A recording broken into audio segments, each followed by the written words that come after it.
Good afternoon, participants. On behalf of the Ramya Stock Management, I render a warm welcome to this seminar, Predictive Analytics.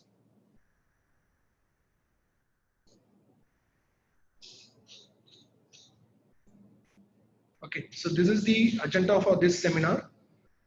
We are going to discuss about what is meant by prediction, what is the prediction logic, why predictive analytics, why the organization business is going for the predictive analytics, then what is meant by predictive analytics, then types of predictive analytics. We are having the 4 types of analytics. So in the 4 types, one is the predictive analytics that we are going to discuss. Then workflow, how the predictive analytics going, then what are the steps involved in the predictive analytics, then what are the models, techniques, algorithms, then domain applications, how the predictive analytics is applied in the finance domain, marketing domain, and all those things we are going to discuss. Then softwares, what are the softwares available for the predictive analytics. Then the last one, it's a prediction, COVID-19 prediction by using the ARIMA model. So here I am used the software called R, it's an open source software.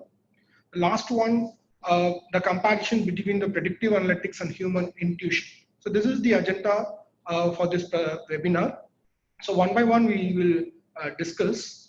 So let's start with the predictive analytics. It's not a new or a very complicated field of science. It's not a rocket science. It's very, very easy to understand, at least the essence of it. It's very easy to understand. So in order to understand the predictive analytics, let's start with some small example. Okay, so prediction by the human brain. So when you are standing in the queue, when you completed your purchasing, when you're standing in the queue, your brain starts to run some predictive algorithm.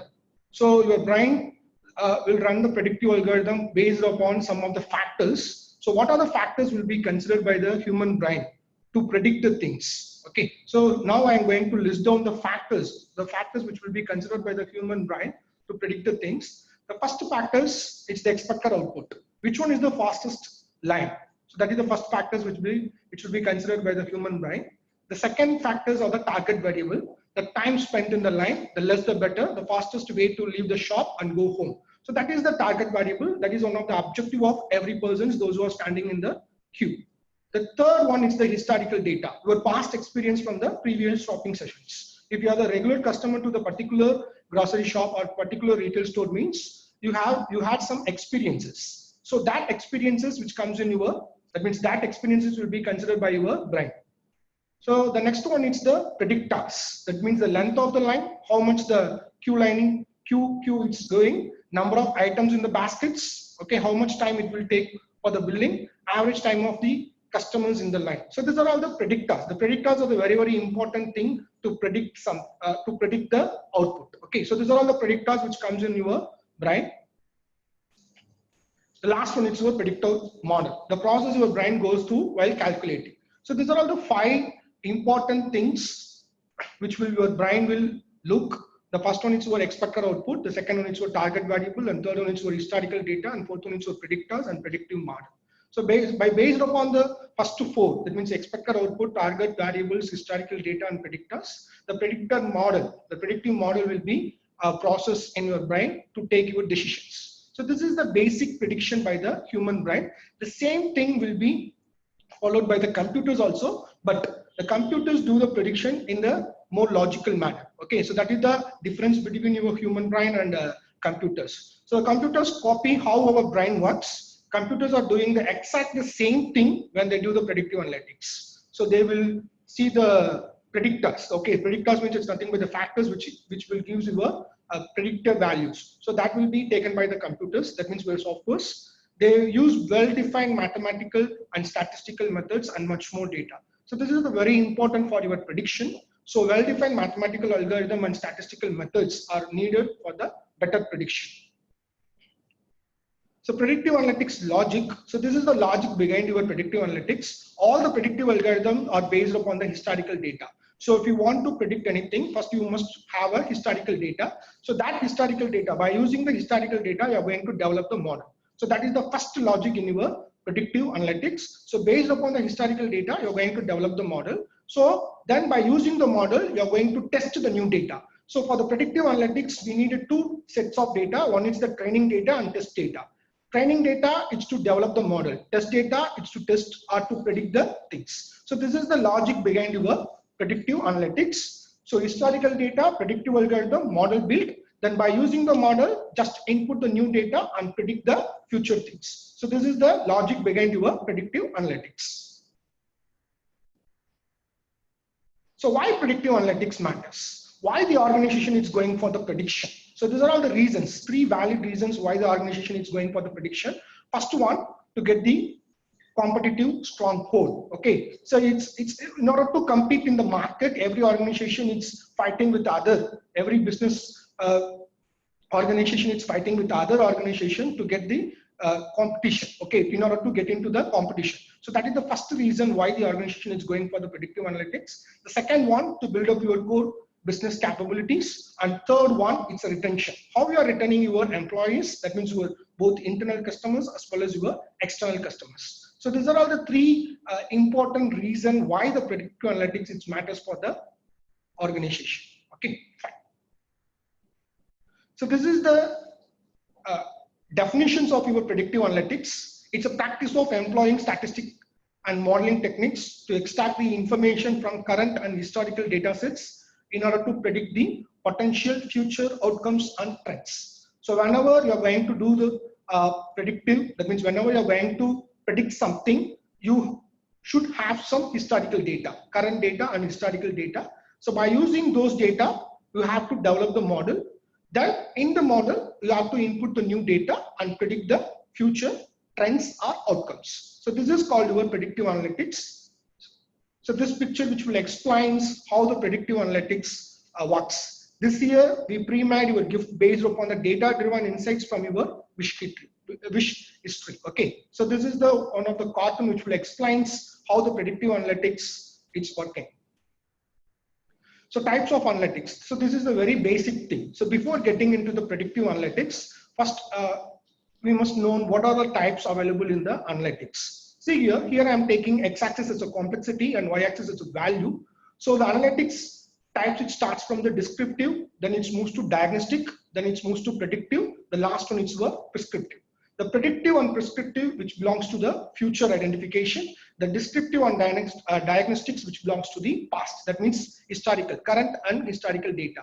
If you see the value and complexity, the complexity is also less and the value is also less for the descriptive analytics. Then the complexity is somewhat high when you compare with the descriptive. That means for the diagnostic, it goes on increasing. The complexity is increasing, then automatically the value will be increasing. So prescriptive is the higher level of your analytics. Below the prescriptive, it's a predictive. Okay, so if you want to do the predictive analytics, you must do the descriptive as well as the diagnostic analytics. Then only it's able to do your predictive analytics. Okay, so this is the types of analytics. So now I'm going to tell about the evolution of this analytics, the same picture but in the different format.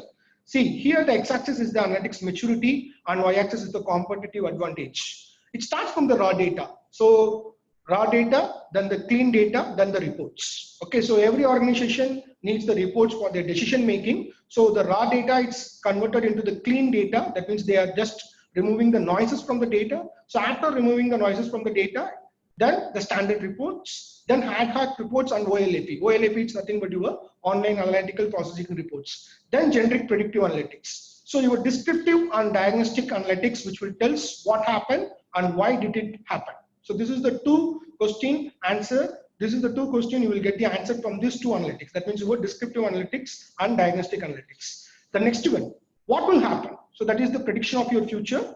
For this question, you will get the answer from the predictive modeling. The next one is what predict and act. So that is the optimization. So that is the higher level of your analytics. What is the best thing would happen? Okay. So for example, if I want to match the statistical analysis in this picture means your mean, median, your standard deviation, all these things which will, your inferential statistics which will comes up to why did it happen. Okay, your forecasting model which comes in your predictive modeling, then your optimization techniques, your OR techniques, that means your simplex methods, your transportation, then your queuing, all these things which comes under the optimization. So this is the evolution of your analytics, starts from the raw data to the optimization level.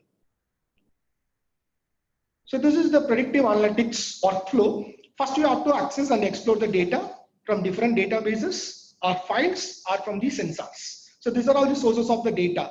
From files, you can get the data. From databases, that means every organization having their own databases. So from the databases, they can get the data, or from the sensors. Okay. Then you have to pre-process the data. This is a very, very important thing.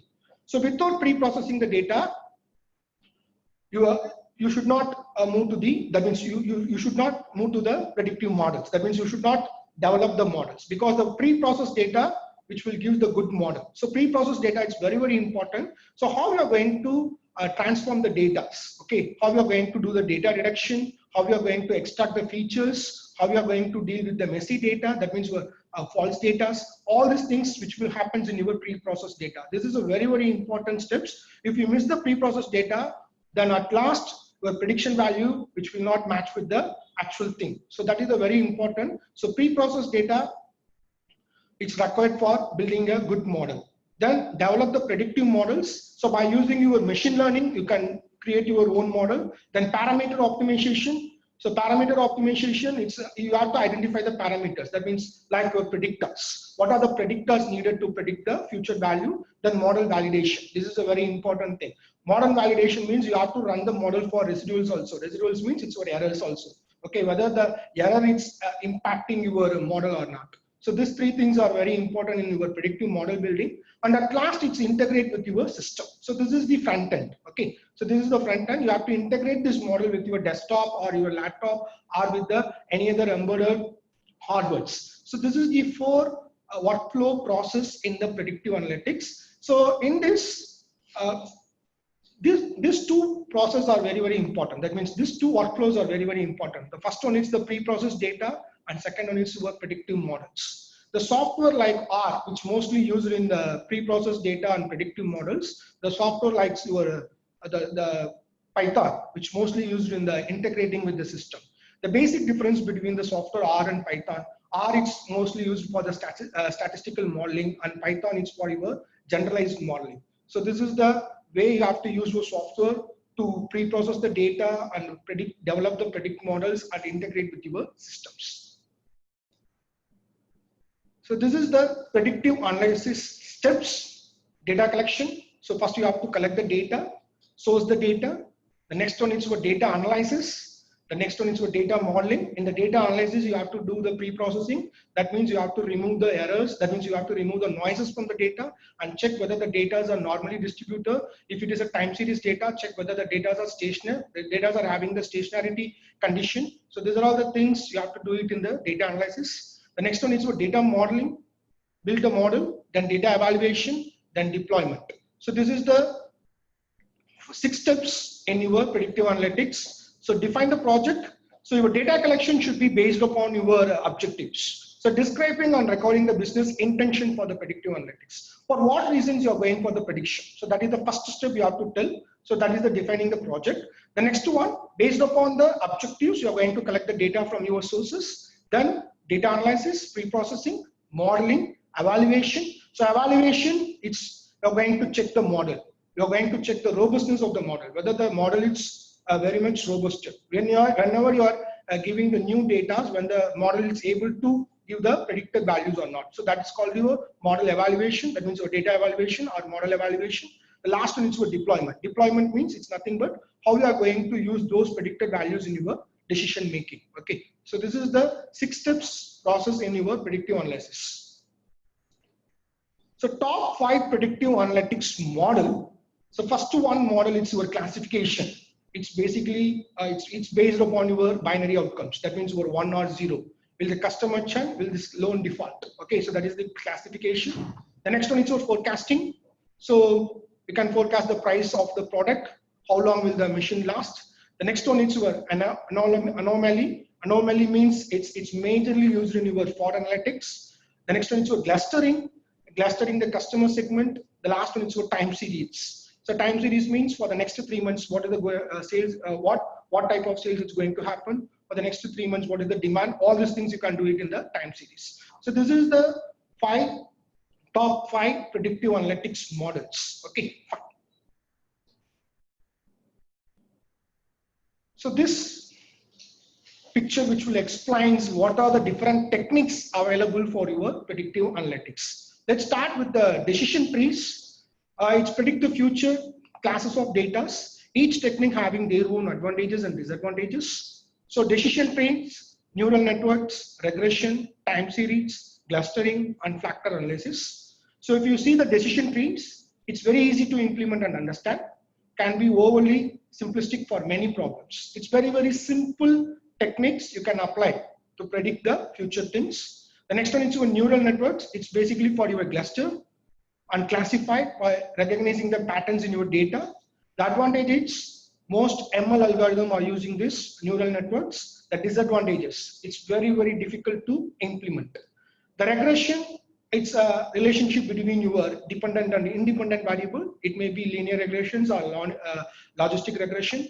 For logistic regression, the dependent variable should be in the 1 or 0. That means it should be in the logic manner, 1 or 0, binary values. The advantages, the results are easy to understand in your regression, but they're very limited. It's very limited to the linear and the logistics. Time series, forecast continues over, that means continuous variables over the period of time. Okay, so time series data, it's you may take the stock market data or your sales data, all these things which comes under the time series. Then it's the advantage, it's very easy to understand. The disadvantage is limited to the time dependent data. So whenever you're having the time dependent data, go with the time series techniques. Then clustering, it's very difficult to predict the K. K is the number of clusters. It's very difficult to predict. So that is one of the disadvantages of your clustering. Then of course the last one is for factor analysis. So factor analysis is nothing but reducing the number of factors. So the disadvantages is factors can be hard to interpret, informations can be lost. So these are all the different predictive analysis techniques. Mostly neural techniques, that means neural networks, it's used in your machine learning. So that is one of the advanced techniques used. Then middle level, it's your decision trees and regression and time series. Fine. So this is the predictive analysis techniques. So this picture which will show the decision tree, and this is your neural networks. So now I'm going to explain what is the difference between the decision tree and neural networks. If you see these two pictures, you can easily able to identify one thing, which is called your hidden layer, which is not in, that means hidden layer in your neural networks, which is not in your decision trees. Okay, so hidden layer means it's a hidden factors. So based upon the hidden factors, the multiple criteria decision algorithm will be run in your neural networks in order to predict the something. But in decision trees models, no hidden layers is there. Okay, this is the cluster. Just you have to plot the graph. Okay, you have to plot the graph and you have to identify the clusters in the graph. Okay, so this is your cluster analysis techniques. So these three pictures which will tell us how the decision tree models and how the cluster analysis and how the neural networks appears. So this is the predictive algorithm groups. It starts from the artificial intelligence, then machine learning, then ANN, then deep learning. So machine learning, it's a subset of your artificial intelligence. ANN is the subset of your machine learning and artificial intelligence. The last one is your deep learning, is the subset of your artificial neural networks, machine learning, and your artificial intelligence. So all these three concepts, that means your machine learning, ANN, and deep learning, which comes under the artificial intelligence. I hope all of you know what is meant by artificial intelligence. It's nothing but any techniques that enables machines to solve a task in the way like humans do. Oh, okay, so which is called your artificial intelligence. ML, machine learning, is an algorithm that allow the computers to learn from examples. That means previous things. That means from the history without being programmed. Okay. The next one is for ANN, brain-inspired machine learning models. It's one of the model in your machine learning. The last one is your deep learning, which is a deep neural networks. Its models and automatically build a hierarchy of data representation. So most of the social media analytics and web analytics were using the deep learning. So whenever you're having the unstructured data means the data which is not having any structure. For example, non-numerical data, the text which called as the unstructured data. So deep learning is very important for the unstructured data analysis. Okay. See here, this is the difference between your machine learning and deep learning. So machine learning first will extract the features, then do the classification, then it will give the output. But deep learning, which will merge the features extraction and classification. So that is the main difference between your machine learning and your deep learning. So now I am going to discuss about the common algorithms which used in your predictive analytics. The first one is your random forest. The next one is your gradient boosted model. So this is one of the well-versed algorithm mostly which used in your fraud analytics. Okay, so by the picture itself, you can be able to see the difference between these two algorithms. So in the random forest, first the data set is split into the different models. That means different subset models, and at last it will predict. But in the gradient boosted model, each data will be split into the decision tree models, and the data will be tested. Then again, the model built, again tested. Then at last, it will give the prediction. So this is the difference between your random forest and gradient boosted model. So gradient boosted model is one of the most effective model used in the industries. That means mostly in the finance industries. Okay. So this is the difference between your random forest and your gradient boosted model. Both this model is called as the ensemble methods. These two models which will come under the ensemble methods. So this is the k-means clustering model. So you have to plot a graph between two variables. So here component 1 and component 2, how far the variables, and you have to plot the graph, then how far the graph is accumulated in the clusters. Okay, so the distance between the two groups, which is called your k, the distance between these two groups, which is called your k, that you have to define. So that is one of the main disadvantages of your k-means clustering model. The next model, which is called your Prophet, it's a time series and forecast model. It's developed by the Facebook. It's one of the model. It's only used by the Facebook for their internal forecasting thing. Okay, it's an internal usage model. So this is the Prophet model, just like your time series model. So this is the predictive analytics applications. The first application is travel industry. It's very, very important. It's predicted that means the first one is for dynamic pricing and predicting the flight delay. If you see how much the flight is going to be delayed, what is the pricing to be, all these things is done by the predictive analytics, mostly used in the travel industry. If you see in the marketing domain, upselling, cross-selling, what are the other products you can sell with your product, that is called your cross-selling, then predicting the lifetime value of the customer. So that's a very, very important thing. If the lifetime value of the customer increases, automatically the revenue will be increases, which will be directly get into the profit. Okay, so that is the one of the thing you can easily predict the lifetime value of your customer and customer churn. Okay, the next one is your healthcare, mostly which used in today's scenario, disease prediction. So at last we are going to predict the COVID-19 also, how much cases it's going to be in India at June 30th. That prediction I'm going to, I done that prediction, so that I'm going to show to you. So healthcare, disease prediction, medication effectiveness. So these are all the two applications in your healthcare. If you see in the social media, sentimental analysis and digital marketing, it's very, very important thing. I want to share some examples. One of my HR friend, that means human resource manager, working as a human resource manager in a consultancy company. So whenever they are going for their interview, they're just checking their Facebook and Twitter accounts. So through that, they are doing just some analytics to identify what is the character of the particular person.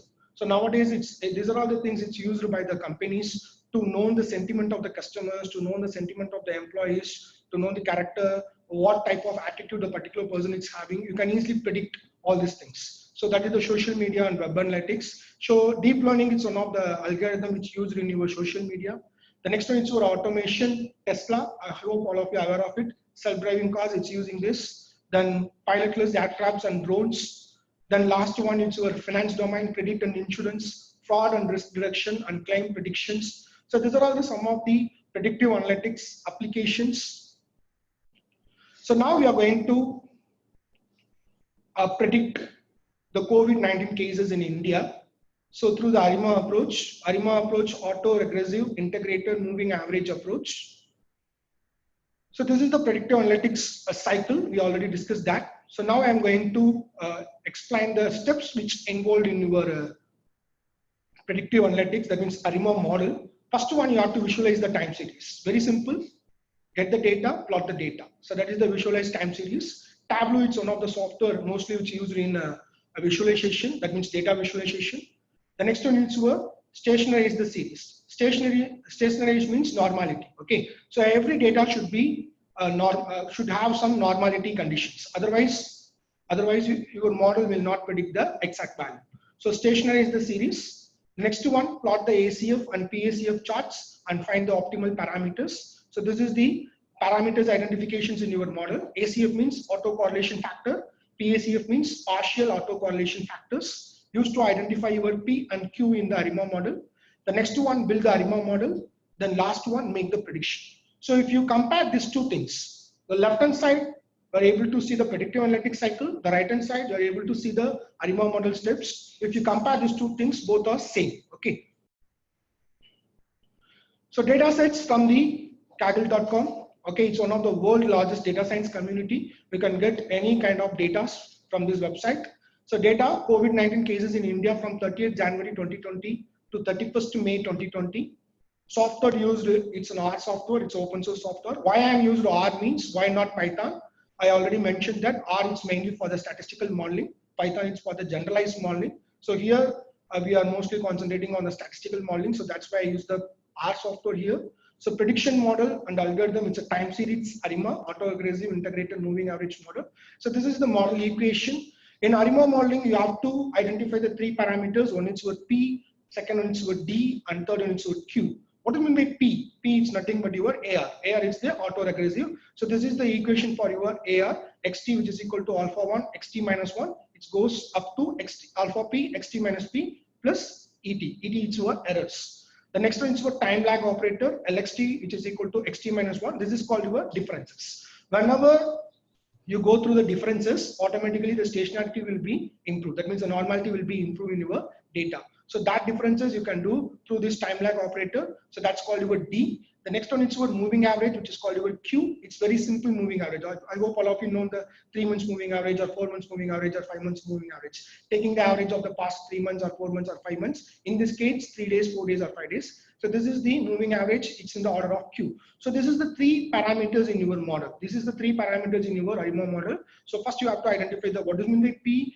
and what is mean by D and what is mean by Q. So at last, this is your ARIMA modeling. So this is the equation of your model. So this is the screenshot of the R software. So this is the program. I programmed the ARIMA model in the R software and I predict the June 30th COVID cases in India. So the very important thing, so for doing the ARIMA model, first you have to install some packages and you have to get the library from the R. If you want data sets which related to the COVID means, you can easily check with the R CRAN mirror. You will get all the data sets in the R. So see here, the library development tools, ggplot, it's for your plotting the graph, grid extra, reshape, T-series. T-series, it's a time series. Packages you have to install and you have to get the library also. Then forecast, then HRBR themes. So these are all the packages you need to download from the R. Then you have to install it from the R. Then you have to access the library of those packages. Otherwise, it's not easy to build a model in R and easy to predict the values in by using your R. Okay, so this is the very preliminary process, preliminary steps you have to follow when you are going to do with the R. Okay.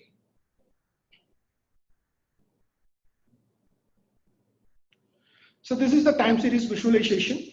If you see the time series, time and TS data, it goes on increasing, which is in the exponential curve. Exponential curve means which goes on increasing, which not in the normal distributed curve. So in order to convert this exponential into normal distribution, you have to do your stationarity test. So here I am taken the ADF test, which is called your augmented Dickey-Fuller test. You can do, we have a n number of stationarity tests are there, but here I am taken the augmented Dickey-Fuller test. So first thing, just I test the normal data. See here, with normal data without any differences, see the value, p-value, which is 0.99, which is greater than 0.05. So we need to accept the null hypothesis, that is a no stationarity. So we need to reject the alternative hypothesis, so that is a no stationarity. So after the differences of 2, after the taking the differences of 2, again I done the augmented Dickey-Fuller test. See, now the p-value is 0.01, so which is less than 0.05. So now you can reject the null hypothesis and accept the alternative hypothesis. So alternate hypothesis is a stationary. So it means after the differences of 2, your data, that means your exponential data, it becomes the normalized data. So this is the stationarity test. So this is a very important pre-processing data process. So stationarity test is one of the tests which used in the pre-processing the data. So first you have to plot the data to identify the data pattern. Second, you have to pre-process the data by using the test, which is called your stationarity test in this case. The next, you have to identify the factors of P and Q. So now from the step number 2, you know what is D. So D is one of the parameters in your ARIMA model. You know what is the D, where D which is equal to 2.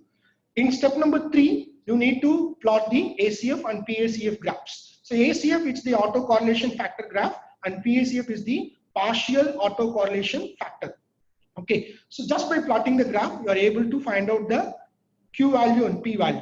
Okay, so Q value and P value. So in this case, the P value, Q value is 3 and P value is 1. Okay, so autocorrelation factor and partial correlation factor. I want to explain these two things. Autocorrelation factors means how far the individual day-wise number it's correlated with the previous day-wise numbers, which is called your autocorrelation, which is nothing but your series correlation. Autocorrelation factors means it's nothing but your series correlation. The next one is your partial autocorrelation factor, which will consider the interval, So that is the difference between your autocorrelation factor and partial autocorrelation factors. So from these three things, we found that the three parameters of your ARIMA model. One is P which is equal to 1, D which is equal to 2 and Q which is equal to 3. Then I run the model in the R. At last I got this ARIMA modeling AR1, that is the autoregressive one, MA1, MA2, MA3. So MA1, MA2,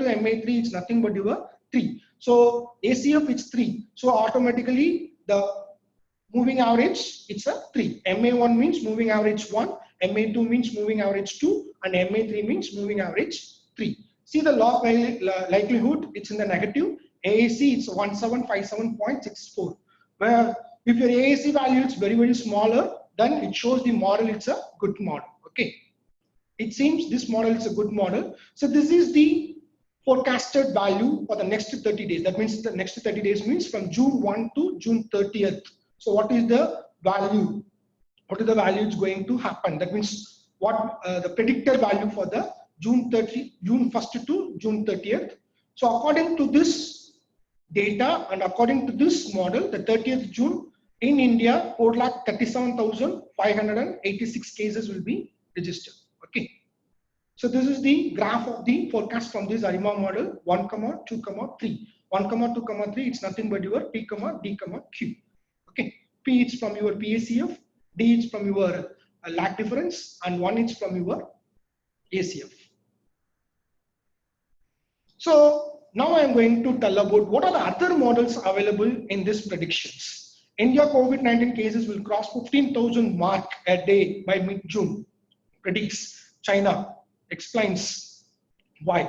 Okay, so Chinese researchers predicting that in the mid of the June, every day India will have 15,000 cases. Okay, so this is one of the prediction done by the Chinese researchers. So they done the predictor based upon the model which is called your dynamic forecasting model, which uses the STIR model, which is one of the well-renowned model for predicting the COVID cases throughout the world. Okay, which uses this Chinese researchers uses both this STIR model and artificial intelligence also. STIR is nothing but your susceptible, exposed, infectious, removed model. Okay, so here see the predictors. It's very interesting. So first one is for climatic and environmental condition. The cases its predictor, the first predictor is that means the factor is the climate and environmental condition. The cases will be increases based upon the climate also. The cases will be decreases based upon the climate also. The next one is for population densities. So this is one of the important factors in Chennai. Why Chennai and Maharashtra, that means in Mumbai and Chennai, one of the top cities having the highest number of cases, the population density is very high. So that's why in Mumbai and Chennai, more number of cases are registered in a day-to-day manner. The last one is for government measures. So these are all the three predictors they are using in predicting the number of cases in India. That means COVID-19 cases in India.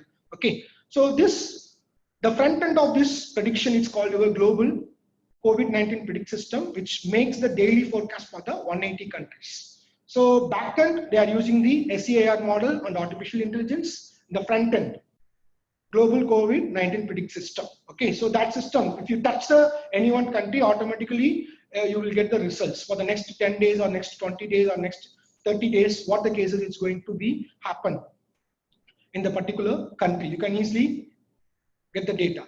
Okay, so this link which will provide you an article, COVID-19 article prediction, you can just go through that link also. So this is the SAIR model: susceptible, exposed, infective, quarantine, recover, and death.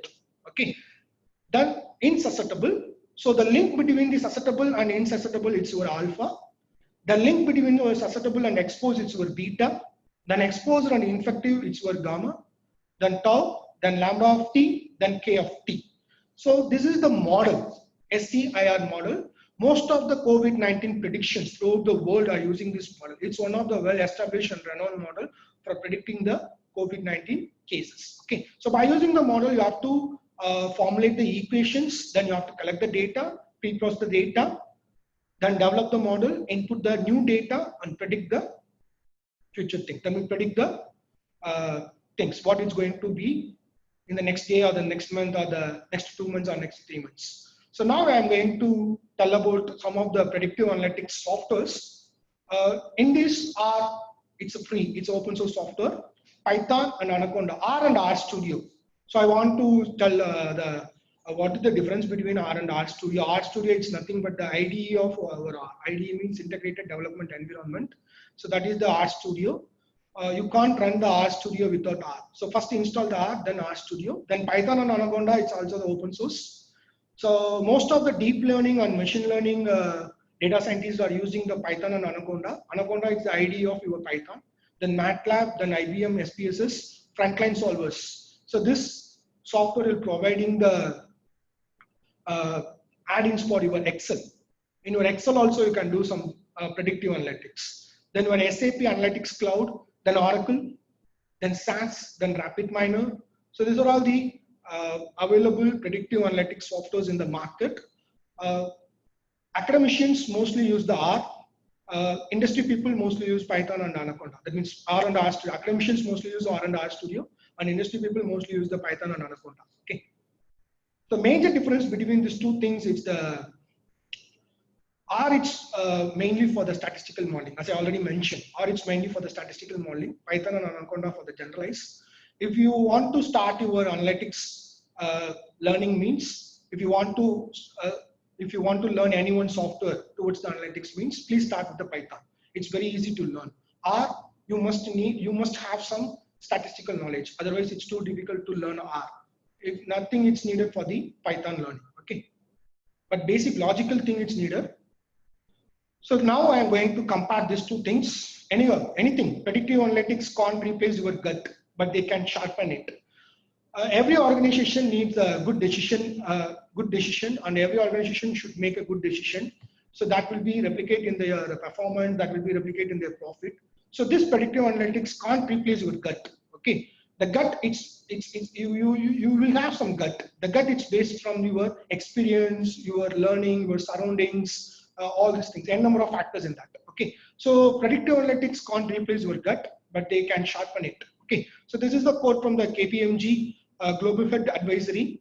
So intuition and data. I doubt we will ever get to a point where all decisions can be 100% data driven. The instinctive nature, the experience the top executives have, which you can then layer with the insights you get out of your data, it's critically important. So predictive analytics, it's important, but the very important thing is your intuition. Okay, the human intuition is somewhat higher than the prediction. So intuition, your guts, which will not match your, that means predictive analytics, which will not match your intuition and guts. Predictive analytics will help the intuition and guts. So please predict the data. Don't make decision only on the data. So just look out the other factors also before going for your decisions. Okay. So thank you.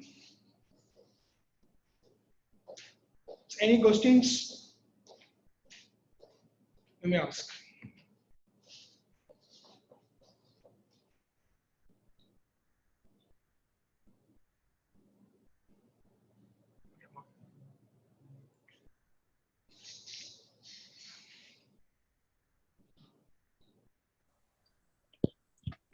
Tell me.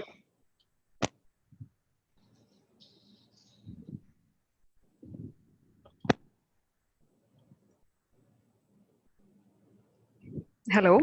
Yeah, ma'am, tell me, ma'am. Yeah, good afternoon, sir. This was a very comprehensive presentation.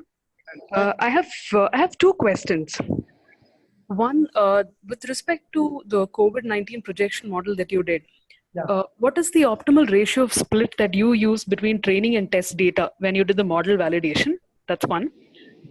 Second, can you also throw some light on the measures of error that you've considered for your forecasting model? Here I not mentioned the residuals also. I done Right. I done the model for the residuals also, and I found Right. it's not impacting the model.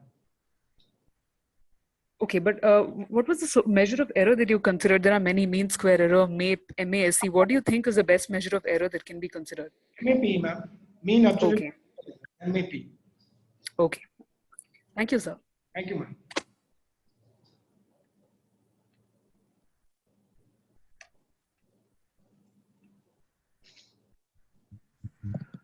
Good afternoon, sir. This is Siddharth. Am I audible? Yeah, sir. Tell me, sir. Yes, sir. Thank you for such a educative session. Sir, Thank you. can you help me to differentiate between inferential analysis and predictive analytics? So inferential analytics is considered for past data, sir. That means diagnostic or descriptive. Inferential, you're going to find out what it happened. Okay, it's not going to predict. For example, your teachers, your descriptive statistics, all these things comes under diagnostics. It's called your inferential statistics. Prediction, you're going to predict. Your regression, your forecasting models, your time series models, all the things it's going to predict by using your past data. So that's the difference between these two. Well, mostly the inferential statistics which Okay. descriptive and diagnostic analytics. Okay, sir. And just one more question, sir. Tell me, sir. We can use predictive analytics for knowing a demand of a particular product, like as you said. We can do it. We can do it, sir. But yes, sir. But in the modern times, market are very dynamic with innovations and change in trend every other day. For example, during COVID-19 pandemic, the purchasing power of a common man has been adversely affected, which will affect their purchasing pattern also. So how does predictive analytics model keep this subtle variable factor into consideration while assessing the past data and giving a results? Well, actually, what model I shown here is univariate model, which will it's a time series model. But predicting the prices, you have to go with the multivariate model. You have to take the multiple predictors or multiple factors. Then you have to develop the model.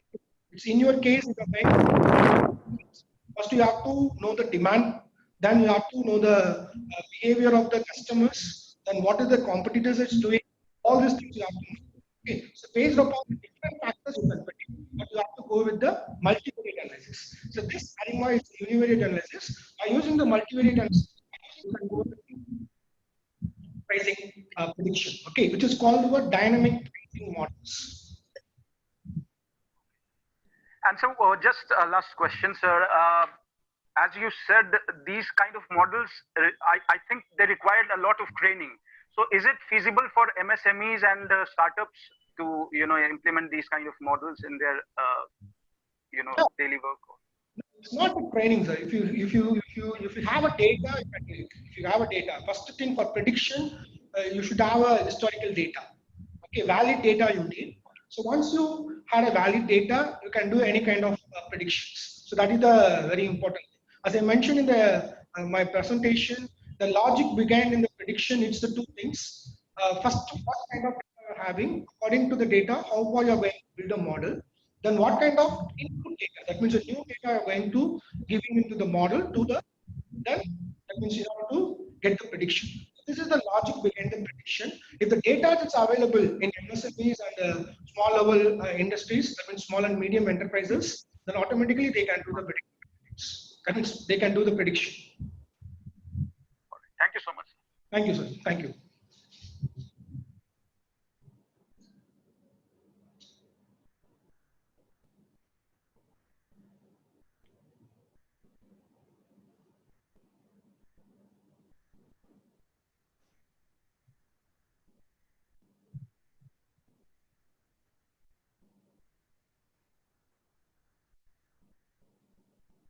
Gurpreet.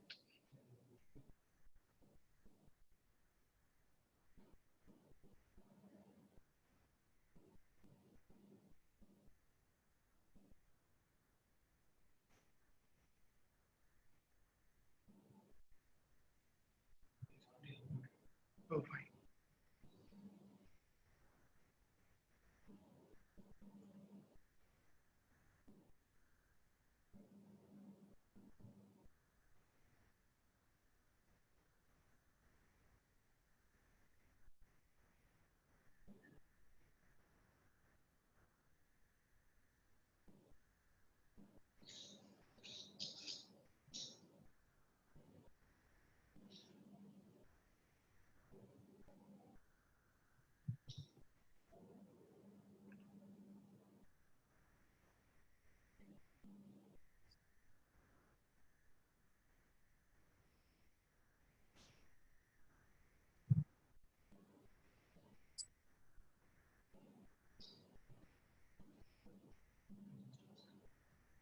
Gurpreet.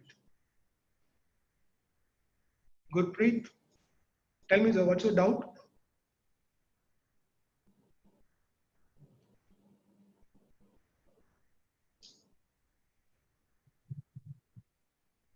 Oh, Yeah. yeah. Hello. Good afternoon, sir. Good afternoon. Good afternoon. Tell me. Indeed, it was a very comprehensive session and a very effective one as well. Tell me. I am also one of the Ramaya students only, ex-Ramaya student. Tell me. So, sir, my doubt is that you discussed about you discussed about decision tree. Yeah. So if we want to use what approach can be taken for a decision tree if we want it to be a knowledge learning one? You want to learn the decision tree. Decision tree is one of the algorithm. It's one of Okay. the technique which is used in the predictive analytics. You can do decision tree by using any software. In Excel also you can do it. For decision tree, it's very basic level of algorithm in your prediction. Okay, which will not consider the hidden layer. So that is the difference between your decision trees and neural networks. So neural networks, it's for your deep learning, and decision tree, it's for your basic analysis. For example, uh, yes or no. Your decision is based upon these two things, na? Yes or no, binary, 1 or 0. So for that purpose, you can use your decision tree format. If it is more than that, if you need a decision to the specific point, you can go with your artificial neural network. That means a neural network technique. Okay. But sir, my question is when we use it for the knowledge learning, what should be the approach? Should it be statistical or inductive, or what kind of approach should it be towards the knowledge? Knowledge learning means I am not getting. Knowledge learning means in what? Knowledge learning. For any kind of knowledge, like if we are giving you, holding up any sessions or campaigns regarding the knowledge learning session, so what kind of approach should we use? You can do it. You can do it. Okay. So for example, knowledge learning after completing any one session, if you want to test whether the participants are got some knowledge or not, that means got some input or not. Okay. Through the feedback, you collect the text data. Then you can convert the text data. That means text data is unstructured data. So just by analyzing the unstructured data and by using this decision tree models, you can tell whether the participant is got some input or not. You can easily predict. You can easily predict it. Yes, yes. Yeah, you can easily. But you should have some data related to that. So it shouldn't be statistical according to you. Yeah. Converting. It can be inductive. Yeah, it converting the unstructured data into the structured one, then apply the statistical model, then prediction. Thank you, sir. Thank you.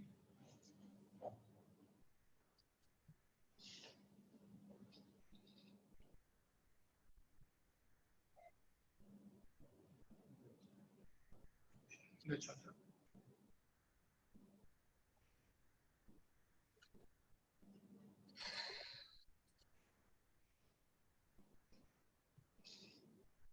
Just down this. Anybody?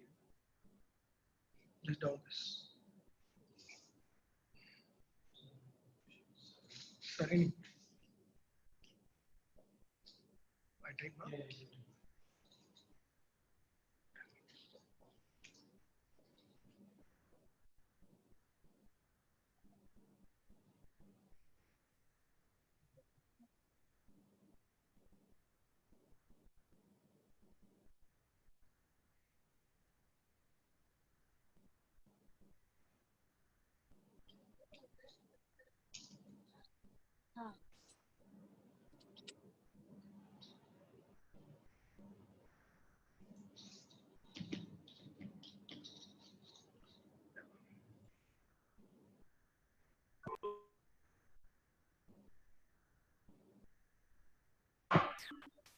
Hello.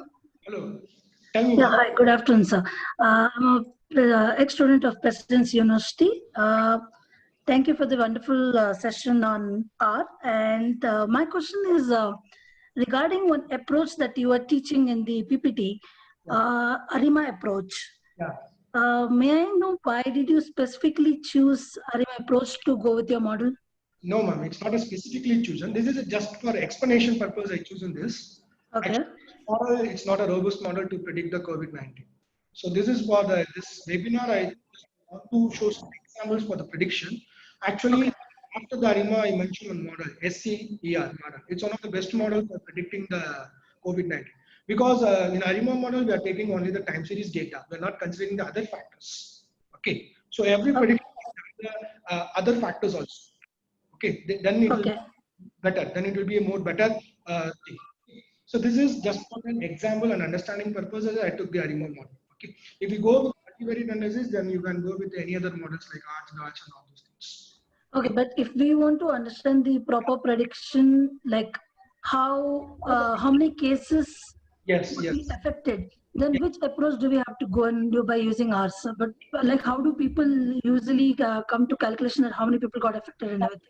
Three factors. One is the climate and weather conditions, the population densities, and government measures. So these are all the major three predictors or the three factors which will predicting the COVID cases. Okay, so you have to use three factors to predict the things. You have to include these three factors in your model, then predict the things. Then this univariate model will become the multivariate model. Okay, okay. Thank you, sir. Thank you so much. Thank you.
Okay, fine. Close. Okay, fine. Thank you, participants. Thank you for your patience. And I would like to thank the MDP team and our Dean sir and academic head for giving this opportunity to share my views about the predictive analytics. Thank you once again. Thank you.